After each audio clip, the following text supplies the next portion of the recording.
सबसे पहले मैं आपके पास आना चाहूंगी। मैम क्या है आज लिस्ट में?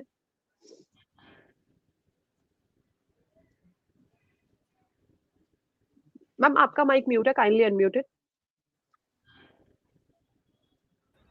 जी देखिए, क्योंकि बजट भी आ रहा है और इस सेक्टर में मुझे काफी टाइम से जिसे कहते हैं कि मैं बुलिश हूँ इस सेक्टर पे, तो इन दोनों ही वजहों से मुझे लगता है कि एक इंश्योरेंस सेक्टर जो है वो अच्छा परफॉर्म कर सकता है आने वाले टाइम में। इंश्योरेंस सेक्टर में अगर मैं स्पेसिफिक हूँ तो मेरा आज का पिक जो होगा वो आईसीआईसीआई जीआई का होगा। जी। ICICI Lombard insurance currently trade कर रहा है 1432 पे। इसका जो आने वाले टाइम का महीने डेढ़ महीने का जो मेरा टारगेट है वो 1500 का होगा और इसका जो स्टॉप लॉस है वो एक छोटा स्टॉप लॉस रख करके हम चल सकते हैं। 1500 का टारगेट और स्टॉप लॉस 1408 रुपए का, ये हम लेकर के चल सकते हैं। क्यों मैं इतनी ज्यादा बुलिश हूँ इस स्टॉक के ऊपर? Of course with current market situation इसका हमने टारगेट थोड़ा सा स्क्वीज्ड इन ही रखा है, बहुत ज्यादा हमने इसका टारगेट नहीं रखा है। क्यों इतना ज्यादा मैं इंटरेस्टेड हूँ इस स्टॉक में या इस सेक्टर में?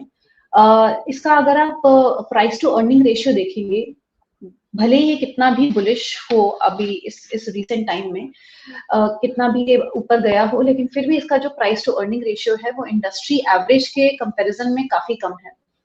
जो इंडस्ट्री एवरेज है इस सेक्टर का वो कुछ 42 टाइम्स आता है और इसमें जो आईसीआईसीआई जीआई का पी बाई ई रेशियो है, प्राइस टू अर्निंग रेशियो है, वो अभी भी 39 पर ट्रेड कर रहा है।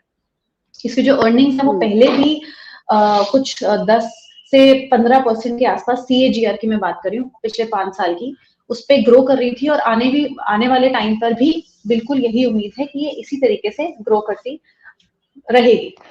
दूसरा फैक्टर जो आईसीआईसीआई जीआई का मुझे काफी अट्रैक्ट करता है वो consistent inflow of big data है। बिग डेटा बोले तो जो भी एफआईआईज डीआईआईज या फिर म्यूचुअल फंड काफी ज्यादा इसमें इंटरेस्टेड रहे हैं इस पर्टिकुलर स्टॉक में पिछले क्वार्टर में, और यही उम्मीद है कि शायद आने वाले क्वार्टर में भी उनका जो इंटरेस्ट है वो इस पर्टिकुलर स्टॉक में बना रहेगा।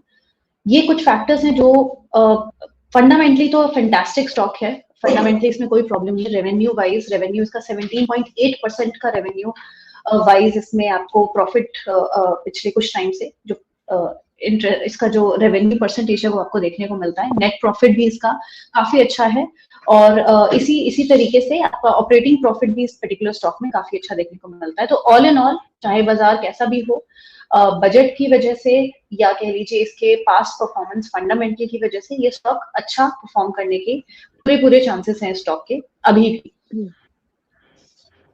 जी ठीक है, तो फर्स्ट रिकमेंडेशन आ गई। जी मैम। जी ठीक है, तो मैम सेकंड भी होगा कोई आज लिस्ट में? जी एक मेरा बेयरिश में भी एक स्टॉक है ABFRL। आप इसमें फ्यूचर्स में ट्रेड कर सकते हैं अगर आप एक रिस्की ट्रेडर हैं तो। ABFRL का अभी करंट जो ट्रेड है, ABFRL स्टॉक का जो करंट प्राइस चल रहा है वो 221.7 पर करंटली ट्रेड कर रहा है।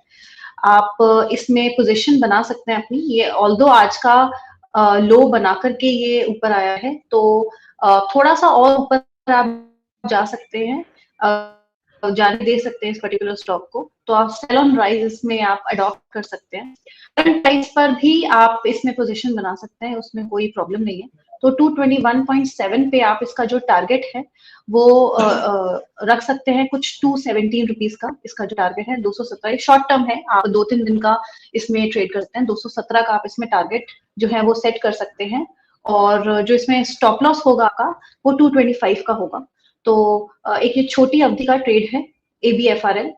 इसका जो एनालिसिस है, जो इसका बैक बायस्ड है, वो फंडामेंटल वो टेक्निकल के ऊपर है, एब्सोल्युटली टेक्निकल के ऊपर है। इसने अपना एक हाई बना करके कंसिस्टेंटली एक बेयरिश जोन में आया है। ये तो कंसिस्टेंटली फॉल कर रहे हैं पिछले कुछ दिनों से और काफी अच्छा इसका जो ऑप्शंस डेटा भी है वो भी काफी अच्छे तरीके से एक बेयरिश मोड ही इसमें इंडिकेट कर रहा है। तो ये 2 स्टॉक्स मेरे आज के रहेंगे। जी, ठीक है। तो 2 स्टॉक मधु मैम की तरफ से आ गए हैं, मैम ने बता दिया। ऐसे-ऐसे जनरल इंश्योरेंस और साथ ही साथ आदित्य बिरला फैशन, एक बेयरिश साइड में, एक लॉन्ग साइड में, दोनों की टारगेट्स बता दी है, टाइम फ्रेम बता दिया है। ये आप अपने अगर आप चाहें तो अपने पोर्टफोलियो में ऐड कर सकते हैं, ठीक है। आलोक सर, कब